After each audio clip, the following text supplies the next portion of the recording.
欢迎来到新闻频道，明星们很高兴您订阅了该频道。谍战剧天花板要换人了，肖战正午阳光组合引爆全网，预约破500万。近年来，国产剧市场题材繁多，但要真正做到口碑与热度兼具，实属不易。尤其是谍战题材，曾经凭借《潜伏》《伪装者》《风筝》等佳作奠定了国产剧天花板的地位。但随着套路化的重复与观众审美疲劳，这一领域近年逐渐沉寂。就在观众普遍认为谍战剧难再突破的时候，正午阳光携手肖战的新剧《谍报》上部封顶横空出世，不仅让业内眼前一亮，更凭借3天预约量破500万的成绩，成为2025年未播先火的现象级作品。10年未触谍战，正午阳光再度出手。提起正午阳光，几乎等同于品质保证。他们出品的父母爱情、琅琊榜、知否知否、应是绿肥红瘦等，都曾是现象级热播剧。唯独在谍战领域，正午阳光自2015年《伪装者》后便不再涉足，整整10年空白。为何沉寂10年？一方面是谍战剧市场渐趋饱和，观众对潜伏、暴露、牺牲的叙事模式已经疲劳；另一方面，题材审核和制作成本高昂，也让不少公司望而却步。然而，正午阳光显然想要在2025年打破这种局面。他们不仅重返谍战赛道，更是直接推出40集的大制作《谍报》上部封顶。导演张开宙曾执导《知否》，以细腻的镜头和精巧的叙事闻名，制片人侯洪亮更是金字招牌。他把控下的剧集往往兼顾市场和口碑，这一班底的回归本身就足以吊足观众胃口。据悉，《谍报》上部封顶单集制作成本超过2000万，服化道和布景均按照电影级标准打造。对于一部谍战剧来说，这是极其罕见的投入，也代表了正午阳光志在必得的野心。1948南京，高风险开局，双重身份的较量。故事发生在1948年的南京，解放战争进入关键阶段，敌我双方的情报战异常激烈。剧中，肖战饰演的任少白原本只是隐匿多年的地下党员，由于单线联系人牺牲，他不得不孤身继续潜伏。随着另一名地下党乔明宇身份暴露，任少白被迫冒险使用国防部的电台，才挽救了整个情报网。这种开局极具张力，一上来就是生死攸关的高风险操作，把观众瞬间拉进那个风声鹤唳的时代。任少白的身份也十分复杂，他表面上是风流倜傥的少爷，出入舞厅，谈笑风生，但实际上却是潜伏在国防部内部的特工。他必须在危险丛生的环境中伪装身份，一步步获得情报厅主任的信任，成为其心腹助手。这种双面人生的设定，不仅考验演员的表演层次，也为剧情注入了极强的张力。预告片中，任少白戴着金丝眼镜，西装笔挺，在国防部走廊里若无其事地前行。突然间，他俯身捡起地上的东西，悄无声息地擦掉指尖血迹，随即恢复镇定的神情，继续与人寒暄。这个不到3秒的细节，完美体现了优雅外表下的锋利与冷血。不少网友直呼，这才是谍战剧真正的气质。人物群像，冷静锋利的男女主，复杂立体的反派。在谍战剧里，角色的塑造往往决定了剧集的高度。1. 男主任少白肖战是。任少白是表面纨绔，内心冷峻的典型双面人。他白天是西装革履的公子哥，晚上则在密室里用摩斯密码与组织联络。这种极致反差赋予角色极高的戏剧张力。为了演好这个角色，肖战提前3个月学习了摩斯密码与近身格斗，力求在动作细节和专业技能上不出纰漏。导演孔生更评价他眼神里有一种孤注一掷的狠劲，像极了年轻时的胡歌。2. 女主蓝又因周雨同事。蓝又因是乔明宇的遗孀，拥有过人的数学天赋。她一方面怀揣个人仇恨，策划刺杀军统军官，另一方面在与任少白的合作中逐渐觉醒，走上革命之路。她与任少白之间没有俗套的爱情，而是像两台精密仪器那样冷静协作，雨夜交换假钞模板、密室对账本。这种克制的关系让角色更具真实感，也为谍战剧带来新鲜气息。3. 反派群像。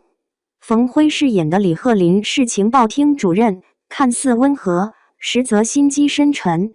他拍下属肩膀的动作，被形容为像在量棺材尺寸，营造出一种办公室式的恐怖氛围，比酷刑更令人不寒而栗。古志新饰演的养蚕人彭永成是任少白的上线，最终为保护他壮烈牺牲。这些非脸谱化的角色使得剧情更有厚度，叙事革新，金融暗战与身份暗线并行。传统谍战剧往往聚焦于枪战、潜伏与反潜伏，而谍报上部封顶则在叙事上进行了革新。一条明线是金融暗战，任少白深入调查军饷贪污案，通过伪造账本、操纵金圆券漏洞等手段，在敌营内部制造裂痕。这种经济学与谍战结合的设定，拓展了谍战剧的表现空间。另一条暗线是身份博弈，任少白白天装作纨绔少爷，夜晚潜伏于阴影之中。双重身份的拉扯，不仅增加了戏剧冲突，也让人物心理更复杂。同时，该剧引入了悬疑推理元素，节奏更快，信息量更大，显然是为了贴合年轻观众的观剧习惯。主角团平均年龄只有28岁，大大拉低了谍战剧一贯的中年感，让题材焕发新活力。制作细节、电影画质感与历史考据。从制作层面看，谍报上部封顶可谓极致用心。镜头语言采用手持摄影与蒙太奇剪辑，强化了紧张感和现场感。夜戏运用了4K红外摄影，还原了黑暗环境中的微妙细节。动作戏则邀请了谍影重重团队，保证真实感与视觉冲击力。布景和道具考据严谨，南京秦淮河畔的灯影、市井烟火气息一一还原。肖战佩戴的劳力士水鬼腕表，正是军统特工常用的装备，细节之处足见诚意。这些电影化的审美和精致考据，为剧集增添了厚重感。观众不仅能感受到紧张的谍战氛围，还能从细节中窥见那个年代的历史质感。市场反响，预约量爆表，招商额破纪录。这部剧的市场表现同样惊人，优酷站内预约量3天突破500万，成为平台史上预约增速最快的剧集之一。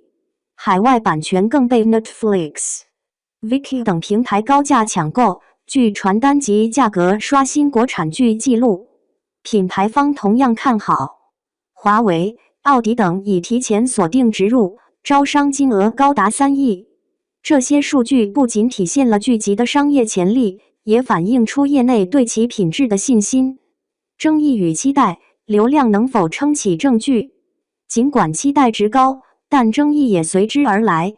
有人认为正午阳光选择肖战是为了借助流量撬动年轻市场，毕竟谍战剧的核心受众年龄偏高。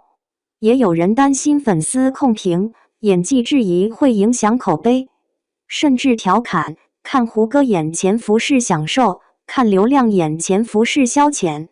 然而，从《陈情令》到《王牌部队》再到《藏海传》，肖战的确在不断拓宽戏路。此次挑战谍战题材，是他转型道路上的又一次关键尝试。预告片中的眼镜杀已然出圈，演绎与凌厉并存的气质，证明了他具备驾驭复杂角色的可能性。周雨彤同样值得期待。作为争议颇多的演员，他若能在正午阳光的氛围与角色打磨下交出亮眼表现，或许能迎来口碑逆转。谍战剧的新方向，信仰与人性的博弈。谍报上部封顶不仅是叙事手法的创新，更在价值表达上有所突破。它淡化了传统谍战剧中脸谱化英雄的形象，转而聚焦于特工的人性挣扎与信仰抉择。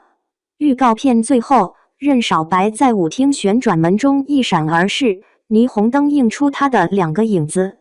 这一意象暗示了双重身份的痛苦，也揭示了谍战剧的残酷真相。真正可怕的不是死亡，而是活着的人必须永远戴着面具。这种深层次的主题表达，让《谍报上部封顶》不仅仅是一部谍战剧，更是一部探讨人性与信仰的时代剧。《谍报上部封顶》承载了观众对谍战剧天花板换人的期待。正午阳光的班底，电影级的制作，复杂立体的人物群像，再加上肖战的转型挑战，都让这部剧在播出前就站上了风口浪尖。是流量毁经典，还是流量助力新经典？答案即将揭晓。唯一可以确定的是，这部剧已经成功点燃了市场与观众的热情。无论最终口碑如何，它都将成为2025年国产剧市场不可忽视的一场大考。